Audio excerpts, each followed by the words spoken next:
Salam semangat dan bahagia selalu Bapak Ibu Guru Penggerak. Tergerak bergerak menggerakkan. Bersama lagi dengan saya Rahma Sulistioningsih, Sarjana Pendidikan, calon guru penggerak angkatan 10 SMK Kristen Pedan Kabupaten Klaten. Di sini saya akan memaparkan aksi nyata modul 2.3 tentang coaching dalam supervisi akademik. Untuk kegiatan pra-observasi adalah sebagai berikut. Rahma Sulistioningsih, Sarjana Pendidikan, calon guru penggerak angkatan 10 Kabupaten Klaten. Di sini saya tidak sendiri, saya ditemani rekan saya Bapak Yus Angga Prasetyo sebagai guru BK di SMK Kristen Pedan. Selamat pagi Pak Angga. Aku Brahma. Apa kabar Pak Angga? Puji Tuhan, Brahma sangat luar biasa. Brahma gimana kabarnya? Baik, puji Tuhan Pak Angga, kabar saya juga luar biasa baik. Pak Angga, di sini kita akan melaksanakan percakapan pra-observasi ya Pak ya. Sebelum nanti kita amati jalannya proses pembelajaran yang Bapak lakukan di dalam kelas. Atau sebelum saya melakukan proses supervisi kelas, menyampaikan tujuan yang dilakukan dalam supervisi adalah untuk mengetahui dan juga mengevaluasi jalannya proses pembelajaran yang Bapak lakukan dan kenapa hari ini melakukan percakapan pra-observasi sebagai persiapan awal sebelum nanti Bapak melakukan kegiatan pembelajaran agar lebih siap dan lanjut lebih percaya diri sehingga memberikan pembelajaran yang terbaik bagi murid. Begitu ya Pak ya? Baik, ada beberapa pertanyaan Pak yang akan saya sampaikan kepada Pak Angga. Yang pertama berkaitan dengan tujuan ini Pak. Kira-kira apa tujuan pembelajaran yang ingin Bapak capai? Terima kasih Brahma untuk pertanyaannya. Untuk tujuan pembelajaran yang ingin saya capai, berdasarkan rancangan pembelajaran yang saya tuliskan di sini, ada beberapa pertanyaan yang saya ajukan, yaitu ada 3. Yang pertama, peserta didik mampu menguraikan hasil telaah terhadap hasil struktur konteks, hasil observasi berupa buku pengetahuan yang dibaca atau diperdengarkan dengan cermat. Kemudian yang kedua adalah mereka mampu menelaah prinsip penggunaan kata, kalimat, paragraf pada teks, laporan hasil observasi dari yang berupa buku pengetahuan yang dibaca atau diperdengarkan dengan cermat.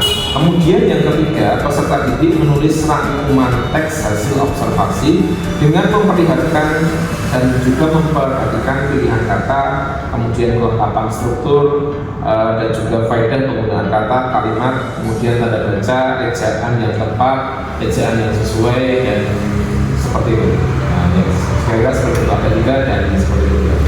Baik, jadi ada 3 tujuan pembelajaran yang akan Bapak lakukan ya Pak? Ya. Nah, bagaimana dengan cara pengembangan yang ingin Bapak capai terhadap peserta didik Pak Angga? Ya. Untuk area pengembangan Brahma, ini saya menggunakan 2, yaitu yang pertama pengetahuan dan juga keterampilan. Jadi pengetahuan dan juga keterampilan itu saling bersinkronisasi. Yang pertama pengetahuan, yaitu siswa menguraikan hasil telaah terhadap struktur teks laporan hasil observasi. Kemudian yang kedua area keterampilannya yaitu siswa bisa menulis rangkuman, menulis kata atau kalimat yang ada pada teks laporan observasi, dan juga keterampilan pada siswa semakin bertumbuh dan berkembang. Jadi siswa nggak hanya pandai dalam pengetahuan, jadi juga siswa pandai juga tampil dalam keterampilan otaknya juga. Jadi seperti itu. Iya Pak, yang ingin dari yang telah Pak Angga sampaikan, bagaimana rancangan pembelajaran yang ingin Bapak terapkan di dalam kelas, mungkin dari segi strategi pembelajarannya, model pembelajarannya, ataupun dari metode pembelajarannya Pak Angga.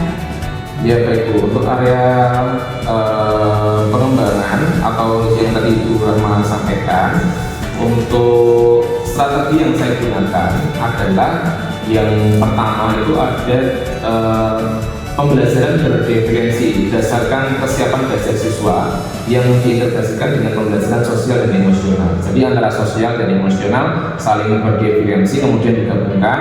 Kemudian saya akan melakukan pembagian kelompok sesuai dengan kemampuan dan juga keterampilan dan juga keaktifan siswa. Kemampuan, keterampilan, dan keaktifan siswa kan dari kelas itu kan macam-macam ya Bu. Jadi kita kelompokkan berdasarkan 3 itu. Kemudian untuk model pembelajaran yang saya gunakan model pembelajaran berbasis masalah atau problem based learning seperti itu. Baik Pak Angga, jadi PBL ya Pak? Iya, PBL. Untuk model metodenya mungkin saya menggunakan diskusi kelompok dan juga penugasan seperti itu. Antara diskusi kelompok, kemudian nanti setelah diskusi kelompok saya berikan penugasan kepada peserta didik seperti itu. Baik Pak Angga, kita akan lanjutkan ya Pak ya. Jadi rencana yang akan Bapak terapkan di dalam kelas menggunakan strategi pembelajaran berdiferensiasi ya, yang diintegrasikan dengan pembelajaran sosial emosional menggunakan model pembelajaran problem based learning atau PBL dan juga dengan metode diskusi kelompok, kemudian penugasan dan juga tanya jawab ya Pak ya. Baik Pak, bagaimana dengan media pembelajaran yang akan Bapak pergunakan di dalam kelas Pak Angga? Untuk media pembelajarannya Burama, saya akan menggunakan beberapa media pembelajaran. Mungkin saya akan menggunakan beragam contoh teks, kemudian laporan hasil observasi, kemudian IKPD atau lembar kerja, kemudian salinan di PowerPoint, dan juga laptop juga akan saya gunakan, dan juga tidak lupa juga saya menggunakan LCD supaya pembelajaran bisa lebih hidup dan materi bisa lebih tersampaikan kepada peserta didik seperti itu. Ya, baik Pak Angga. Kira-kira kapan ya Pak akan melakukan kegiatan pembelajaran tersebut? Di hari apa, di kelas berapa, dan juga di jam berapa Pak Angga? Bu Rahma, kebetulan saya itu hari Rabu jam 6 dan juga jam 7 saya ada jam. Itu nanti akan saya lakukan di kelas 10 ya, hari Rabu jam 6 dan jam 7 nanti untuk kelas 10 seperti itu. Baik, kira-kira dalam hal ini, jadi nanti hari Rabu depan dan jam 7 saya akan datang di kelas Bapak. Saya akan melakukan supervisi kelas. Setelah itu saya akan melihat dan juga mencatat juga ada juga yang terjadi di dalam kelas Bapak. Nanti saya akan mengamati. Nah, nanti setelah Bapak melakukan kegiatan observasi atau pembelajaran di dalam kelas, kita akan adakan percakapan akhir ya Pak ya, yaitu percakapan pasca observasi yang nanti akan didampingi juga oleh pengajar praktek ya Pak ya. Nah, ini sebelum kita akhiri, kira-kira apa yang Bapak dapatkan dari hasil percakapan ini Pak Angga? Terima kasih Bu Rahma untuk pertanyaannya. Puji Tuhan sekali Bu Rahma, dari hasil percakapan ini saya mendapatkan banyak manfaat. Di antaranya adalah dengan berbincang dengan Bu Rahma saya mendapatkan gambaran. Jadi gambaran berupa metode, kemudian gambaran media yang akan saya gunakan, dan juga teknik-teknik apa yang akan saya gunakan kepada anak-anak sehingga pembelajaran saya menjadi lebih hidup. Jadi kita diingatkan kembali dalam pembelajaran, memang kita harus menggunakan banyak metode dan teknik supaya apa yang kita sampaikan bisa tersampaikan kepada peserta didik. Itu Rahma, Bu Rahma. Itu yang gambaran-gambaran yang kira-kira saya dapatkan dalam obrolan kita ini. Baik, terima kasih Pak Angga atas waktunya dan kesediaannya sudah berbincang-bincang dengan saya di percakapan pasca observasi. Sampai bertemu di kegiatan observasi kelas di hari Rabu yang akan datang ya Pak ya. Demikian kita hari ini, sampai bertemu di kegiatan observasi kelas dan juga percakapan pasca observasi. Terima kasih Pak Angga. Terima kasih. Untuk kegiatan observasi adalah Baik, selamat pagi semua. Senyumnya mana? Kita jalan dulu ya, biar kita bimbingannya lebih maksimal, biar kita lebih semangat dan semangat. Bisa. Anak-anak, sebelum kita memulai pembelajaran kita pada hari ini, anak-anak baiknya semangat kita. Yuk, semangat semua.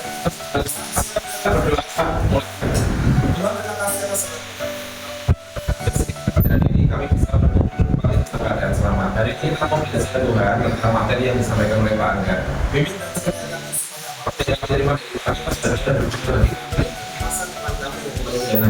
Kami serahkan dari awal nama Tuhan Yesus yang adalah hal yang baik, kami berdoa dan mengucap syukur. Amin. Tepuk tangan dulu yang meriah.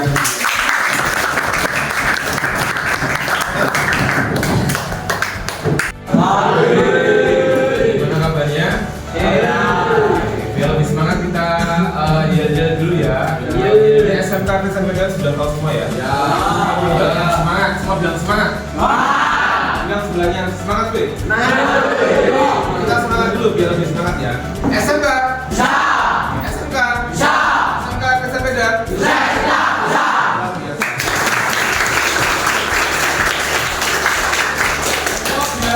Kita luar biasa.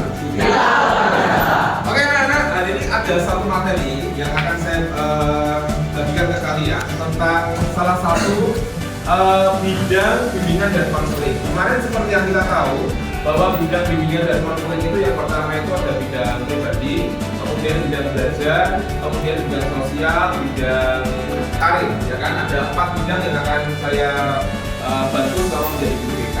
Tetapi khusus hari ini karena banyak teman-teman dari kalian, banyak anak-anak itu mengalami gangguan belajar, makanya khusus hari ini kita mau tahu tentang bagaimana tuh cara belajar yang efektif itu. Nah, kita masuk dalam bidang belajar. Semua bilang belajar. Kita akan belajar bagaimana caranya belajar yang efektif seperti itu. Nah, tetapi sebelum nanti kita masuk dalam bidang belajar, Pak Angga akan membagikan sebuah kertas namanya LKPD. Nah, LKPD ini akan saya bagikan ke kalian, kemudian akan kalian isi, kemudian nanti setelah kalian isi akan dikembalikan ke Pak Angga. Seperti itu ya. Oke, silakan dibagikan ke belakang dulu. Yuk ke belakang, Mas.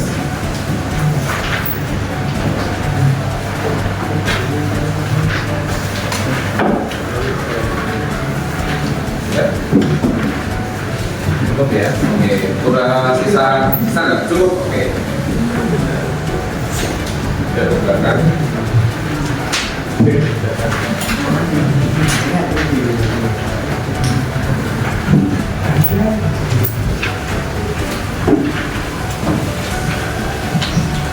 Oke, nanti ini akan kalian isi, kemudian akan dikembalikan ke Pak Angga. Oke, perhatikan. Anak-anak semua menghadap ke layar LCD. Ini judulnya adalah, kita baca sama-sama judul materi kita hari ini. 1, 2, 3. Dalam belajar efektif. Nah, karena banyak anak-anak itu mengalami gangguan belajar, kita mau sama-sama tahu tentang bagaimana toh cara belajar yang efektif itu seperti apa. Karena kita di sini selama 3 tahun, kelas 10, 11, 12, kita akan selalu belajar dan kita perlu tahu bagaimana toh cara belajar yang efektif itu seperti apa. Nah, tetapi sebelum kita masuk ke materi cara belajar efektif, alangkah baiknya kita ice breaking dulu supaya lebih fresh. Itu ya. Nanti kita ice breaking, nanti yang kalah kita masuk ke depan, kemudian kita tanya-tanya. Pertanyaannya adalah apa gangguan belajar yang kalian alami? Jadi ya teman-teman ya. Siap? Siap. Semua bilang siapa Anda? Siap. Pokoknya naik siapa Anda? Siap. Oke, yuk, sekarang ikuti gerakan Pak Angga ya. Ikuti gerakan Pak Angga. Nanti yang nggak fokus, karena kita kan kalau belajar efektif itu kan ada kaitannya dengan otak, ya kan? Makanya harus konsentrasi. Kita pengen tahu kira-kira di sini yang nggak konsentrasi siapa, kemudian yang konsentrasinya dalam siapa. Gitu ya. Oke, yuk ikuti gerakan dari Pak Angga. Semua kata seperti ini. Oke. Turunkan tangan. Angkat tangan. Oke, fokus ya. Semua fokus ke Pak Angga. Terus. Oke, pegang dada. Pegang perut. Oke, dada perut. Dada perut pipi. Dada perut pipi, angkat tangan. Oke, turunkan tangan. Angkat tangan. Yuk, yang cepat. Turun. Angkat. Turun. Angkat. Turun. Angkat tangan. Turun. Angkat tangan. Turun. Oke. Sekarang peraturannya adalah nggak boleh angkat. Nggak boleh apa? Bilang sebelahnya nggak boleh angkat. Fokus ya. Yuk semua fokus ke sini. Ikuti gerakan Pak Angga. Nanti kalau nggak fokus, saya semua di depan. Pegang dada. Dada, perut, dada perut, dada perut, dada perut pipi. Yuk, jangan cepat. Dada perut pipi angkat tangan.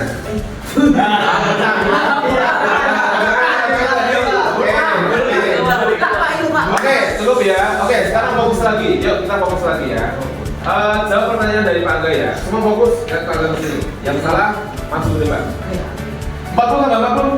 40. Yang tepat. 30 tambah 30? 60. 20 tambah 20? 40. 40 tambah 40? 40. 3 tambah 2? 4. 4 tambah 5? 9. 4 tambah 5? 9.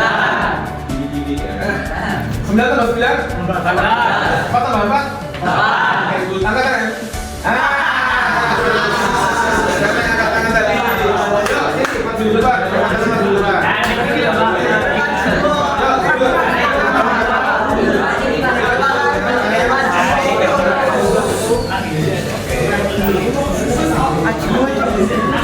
Oke teman-teman yang angkat tangan. Oke, sekarang yang angkat tangan, saya mau tanya. Pertanyaannya simpel. Ya. Pertanyaannya simpel. Nanti silakan. Yuk, yang lain jawab dulu.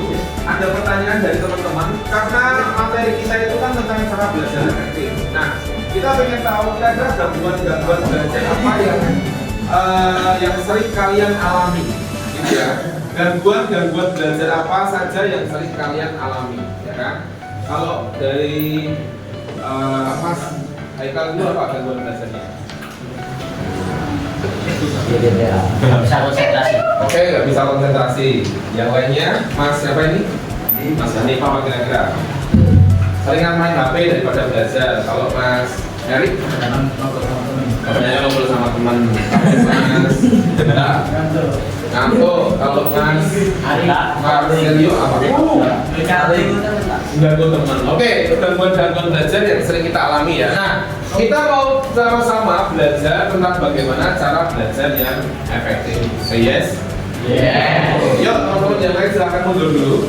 Nanti akan saya bagi kelompok ya, teman-teman ya. Akan saya bagi kelompok. Anak-anak nanti silahkan berkelompok, kemudian silahkan berdiskusi dengan kelompoknya masing-masing. Oke, diperhatikan. Untuk kelompok pertama nanti ada 4 orang ya. Ini kelompok pertama ya kan. Kelompok pertama, kelompok kedua, kelompok ketiga, kelompok keempat, kemudian yang ini kelompok kelima, ini kelompok keenam, kelompok 7, kelompok 8, gitu ya. Oke. Nanti kamu gabung di sini nggak apa-apa ya, kelompok di sini. Oke anak-anak, silakan kalian. Tugasnya hari ini adalah diskusinya tentang apa Pak Angga? Diskusinya tentang apa? Diskusinya adalah bagaimana toh caranya supaya kita belajarnya bisa efektif. Bagaimana caranya kita belajar bisa efektif? Bagaimana caranya kita belajar bisa efisien? Supaya apa? Supaya materi yang disampaikan guru, supaya apa yang kita pelajari itu bisa masuk ke otak kita. Itu anak-anak ya. Oke, yuk sekarang silakan anak-anak semuanya menghadap ke kelompoknya masing-masing. Dalam hitungan kelima, semua sudah harus menghadap ke kelompoknya. 1, 2, 3, 4, 5. Oke, cukup. Nah, gini Mas. Oke, sudah cukup ya. Silakan kalian sekarang. Kamu ikut sini aja, kamu pindah sini. Nah, kamu pindah sini, ikut kelompok sini. Kemudian masnya yang ini kamu ikut kelompok sini nggak apa-apa. Ambil kursi yang di sana. Di bawah bukunya, kursinya diambil ikut kelompok yang itu. Oke, nah sekarang kita sudah terbagi jadi kelompoknya masing-masing, ya kan? Ada beberapa kelompok di sini sudah didiskusikan. Kita sekarang mau mulai diskusi. Yuk. Semua fokus ke kelompoknya masing-masing. Kita mau mulai diskusi bagaimana toh. Kita nanti ngobrol ya, ngobrol tapi nggak usah keras-keras nanti mengganggu kelas yang lainnya. Kita mau ngobrol bagaimana toh caranya supaya belajar kita efektif dan bagaimana caranya supaya gangguan-gangguan belajar yang kita alami itu bisa teratasi. Bisa dipahami? Oke. Ada pertanyaan? Tidak ada. Oke, kalau tidak ada, saya silakan anak-anak semua berdiskusi bagaimana caranya belajar yang efektif dan bagaimana caranya supaya gangguan-gangguan belajar kita bisa teratasi. Oke, yes? Yes. Yuk, Yuk, dalam hitungan ketiga semua ngobrol untuk mengobrolkan bagaimana caranya belajar yang efektif itu seperti apa. 1, 2, 3. Yuk, silahkan dimulai.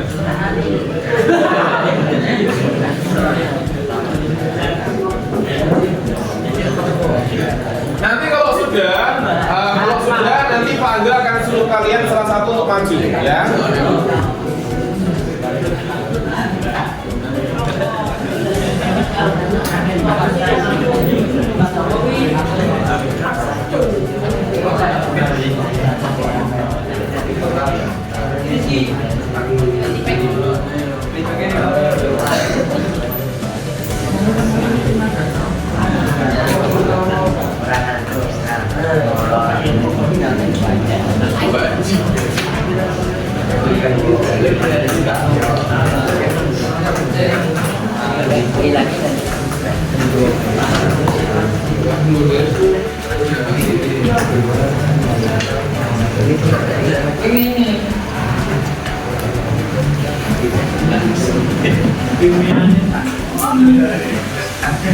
Oke, silakan melanjutkan diskusi. Nanti akan saya cek satu persatu hasil diskusinya, ya. Akan saya cek satu persatu hasil diskusinya. Kemudian nanti setelah saya cek, nanti saya akan menunjuk salah satu kelompok untuk maju ke depan, gitu ya. Lalu,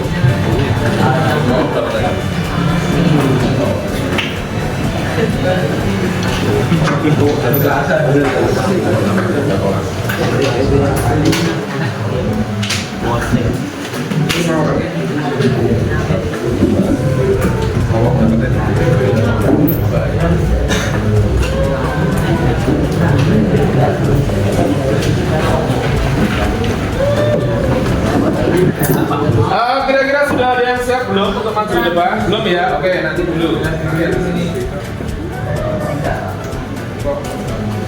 Ini Pak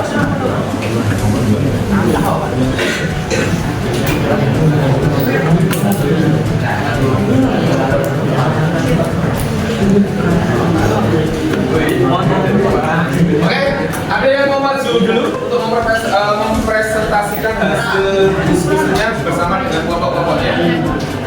Oke, ya silakan maju teman-teman ya.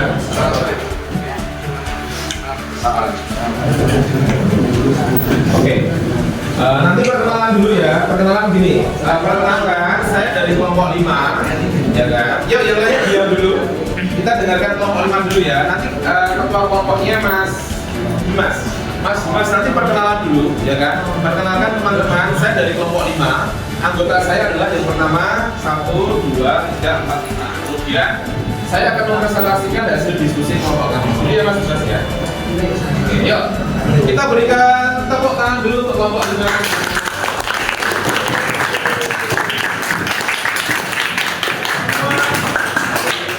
Semua bilang semangat. Semangat Dimas. Yuk, dengarkan dulu, semua diam. Semua diam, kita dengarkan dulu. Silakan Dimas. Perkenalkan, kami dari kelompok 5 akan memperkenalkan anggota kami. Nama saya Erika Saputra. Nama saya Dimas Arya Saputra. Nama saya juga Raditya. Nama saya Gerber Saputra. Kami akan mempresentasikan tentang cara belajar efektif. 1. Kondisi tubuh atau badan kita harus dalam keadaan sehat dan fit. 2. Ketika kita belajar agar bisa maksimal, kita harus memiliki motivasi dalam belajar. 3. Jika kesulitan belajar, kita terlalu mengganggu, sebaiknya kita konsultasi ke guru BK. Sudahlah. Oke, good, tepuk tangan buat kelompok 5.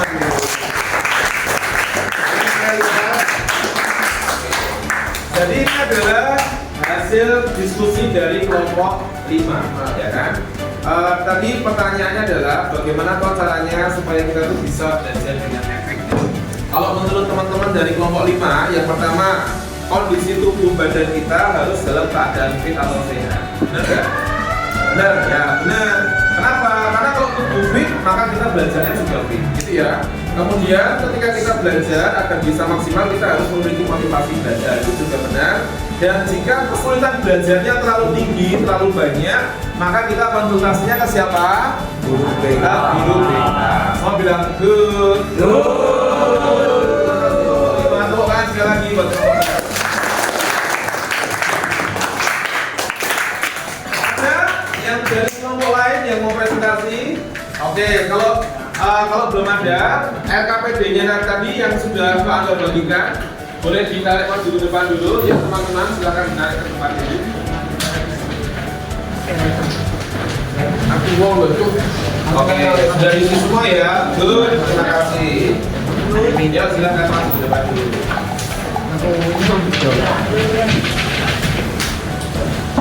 Yang lain sudah belum? Oke, sudah. Terima kasih teman-teman.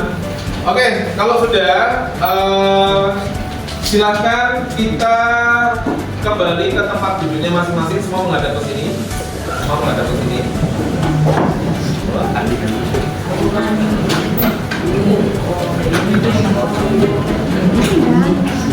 Oke, semua menghadap ke sini. Oke, setelah tadi anak-anak diskusi tentang bagaimana cara belajar yang efektif, itu kan kita diskusi sumbernya dari teman-teman kita, ya kan? Sumbernya dari teman-teman kita. Hari ini kita akan mendengarkan materi sumbernya dari Pak Angga langsung, gitu ya. Bagaimana caranya belajar yang efektif itu seperti apa? Oke, yang pertama ketika kita ingin belajar efektif, seperti yang dikatakan oleh Mas Juman tadi, pertama kita harus dalam keadaan yang fit, atau kondisi tubuh kita harus fit. Kita nggak boleh capek, nggak boleh lelah, nggak boleh dalam keadaan tertekan, ya kan?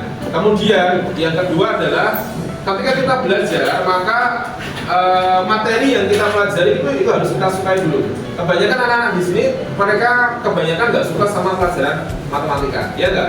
Ya. Nah, kenapa kalau kita kebanyakan sulit belajar matematika? Itu karena kita nggak suka dulu sama matematika.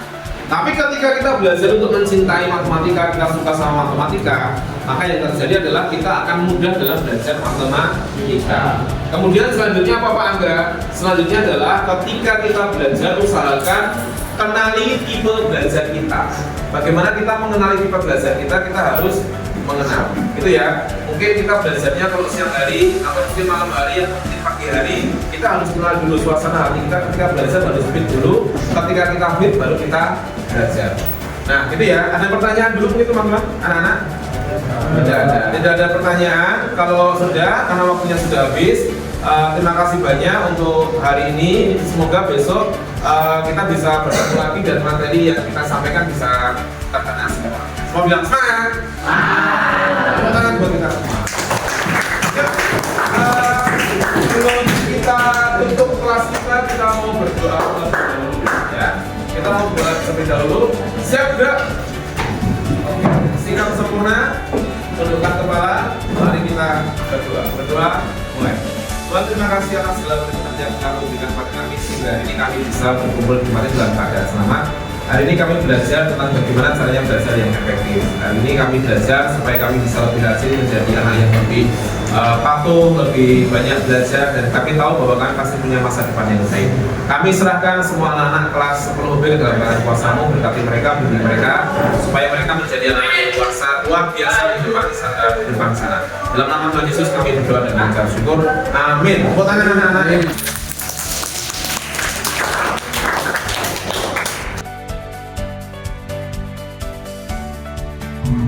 Untuk kegiatan pasca observasi adalah sebagai berikut.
Terima kasih, demikianlah pemaparan video aksi nyata modul 2.3 yang dapat saya sampaikan.